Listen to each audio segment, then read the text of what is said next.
Videomu izlediğiniz için çok teşekkür ederim. Bu şifa ve multivitamin tarifimi sizlere öneriyorum.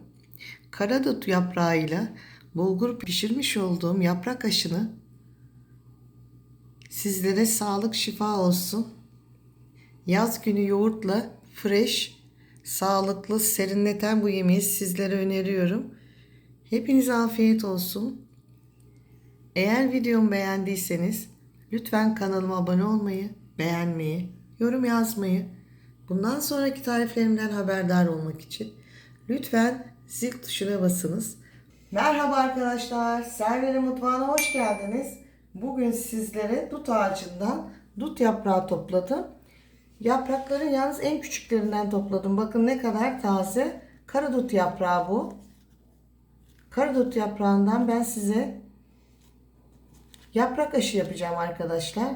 Yalnız bu yemek ama aynı zamanda karadut yaprağı şifa. İpek böcekleri bu yaprağı yiyerek ipek elde ediyorlar. Demek ki bir yaprak ne kadar değerli ve besleyici, sağlıklı. Ben en küçük yapraklarından, hatta toplarken küçüklerini, şunları yedim. Çekmeyi unutmuşum. Şimdi yapraklarımı güzelce yıkıyorum. Saplarından arındırıp doğruyorum. İşe öncelikle bakın bulgur kullanıyorum ama bulgurun en irisini kullanıyorum arkadaşlar. Bu çok güzel oluyor. İçinde eriyip parçalanmıyor. Şimdi yapım aşamasına ilk önce soğuk suyla bulgurumu yıkıyorum. Soğuk suda bir 10 dakika bekleterek işe başlıyorum. Şu şekilde arkadaşlar. Üzerlerinde toz toprak bir şey varsa bu iri bulgurumu güzelce yıkıyorum.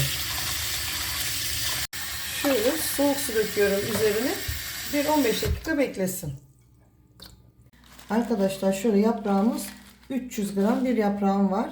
Şimdi soğuk suyla yıkıyorum. Arkadaşlar şu şekilde bol suda yıkıyoruz yapraklarımızı. Aralarında toz bir şey kalmasın.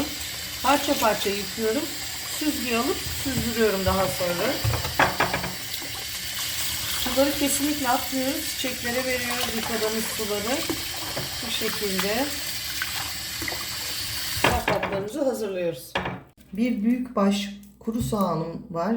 Bir baş sarımsağım, zeytinyağı, salça kullanıyorum. Dilerseniz domates de kullanabilirsiniz. Ben bugün salça kullanacağım.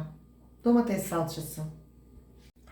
300 gram karadut yaprağımı arkadaşlar bu şekilde doğradım bakın. Yemeğimizi haşlamadan yapacağım. Bütün vitamin değeri içinde kalması için. Şöyle yaprakları aynı hizaya getirdim yıkadıktan sonra. Mutlaka yıkayın arkadaşlar. Çok toz toprak çıkıyor. Şöyle dal kısmını alıyoruz. Bakın. Kalan varsa tekrar alıyorum. Daha sonra şu şekilde incecik kıvırıyorum.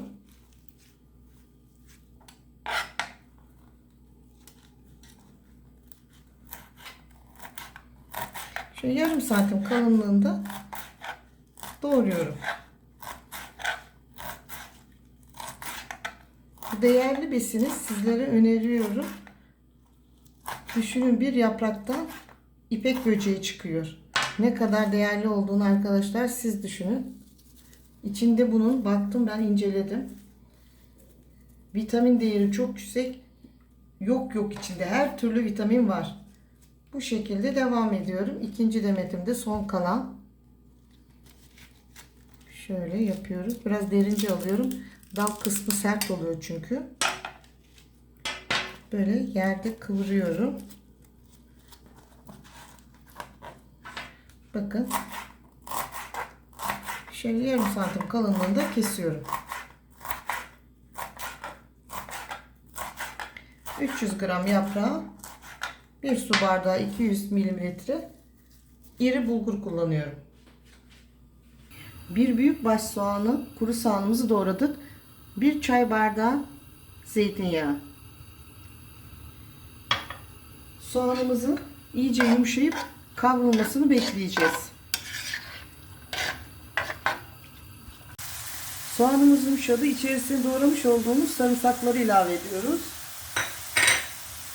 Sarımsakları da 1 dakika soğanla birlikte kavrulmasını bekliyoruz. Sarımsakları soğanla birlikte kavurmuyorum çünkü sarımsak çok çabuk kavruluyor, yanıyor. O yüzden 1 yemek kaşığı domates salçam var. Onu da güzelce kavuruyorum. Mutlaka kavrulması gerekiyor çünkü rengini vermesi için. Domates salçası videom var. Salçamı kendim yapıyorum. Kesinlikle hazır almıyorum. Sağlıklı, organik. Bu aşamada 1 çay kaşığı karabiber, 1 tatlı kaşığı acı pul biber koyuyorum. İçerisine tuz koymuyorum. Çünkü salçamda tuz var. Eğer siz domatesle yaparsanız tuz koyabilirsiniz. Bakın salçam rengini verdi. Bu aşamada 1 çay bardağı su ilave ediyorum.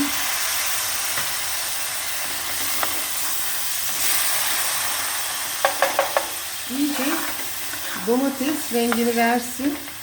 Soğanlarla birlikte bu şekilde bakın. Şu anda hazır.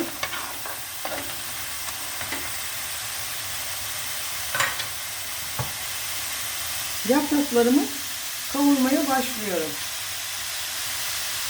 Şimdi arkadaşlar bu asma yaprağına göre dut yaprağı daha sert olduğu için güzelce kavuracağım.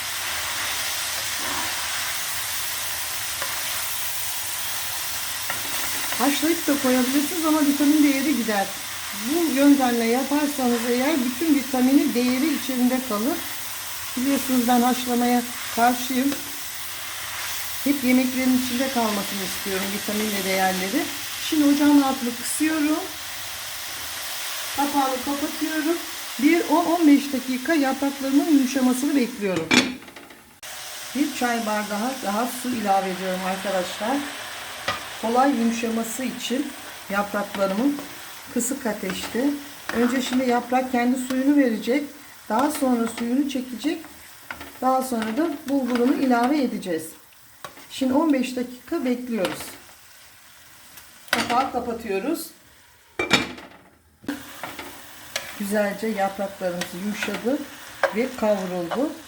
Şimdi bulgurunu veriyorum. 1 su bardağı soğuk suda bekletmiş olduğumuz iri bulgur. En iri boyu arkadaşlar bakın. Bu güzel oluyor bu tarifte. Size de bu şekilde öneririm. İçinde kaybolmuyor. Tane tane 1 dakika kavuracağım. Şöyle bulgurun da salçasını ve lezzetini bulgur içine çeksin. Üzerine kaynar su ilave edeceğim. 2 su bardağı kaynar suyu ilave ediyorum. Çok sıcak tutamadım bardağımı. 2. su bardağı karıştırıyorum. Kahve ocağımın yarısını alıyorum. Yavaş yavaş bulgurlar suyunu çekip demlenmesini bekliyorum. Bakın iyice kıstım altını. Çünkü birden suyunu çekip bulgurlarımın çiğ kalmasını istemiyorum. Şu şekilde. Kapağını kapatıyorum. Dut yaprağı aşım pişti. Şimdi ocağımın altını kapatıyorum. 20 dakika demlenmesini bekliyorum. Çünkü zeytinyağlı. Dut yaprağı aşım 20 dakika demlendi arkadaşlar. Toplamda 3 su bardağı su ile pişti. Şöyle güzelce bir karıştırdım. Yağı, tuzu iyice karışsın.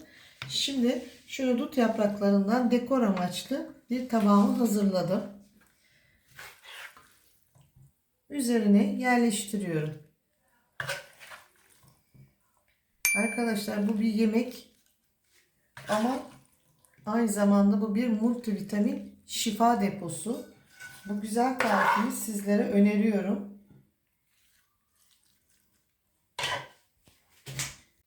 Arkadaşlar biz bu tarifi yoğurtla yiyoruz. Şöyle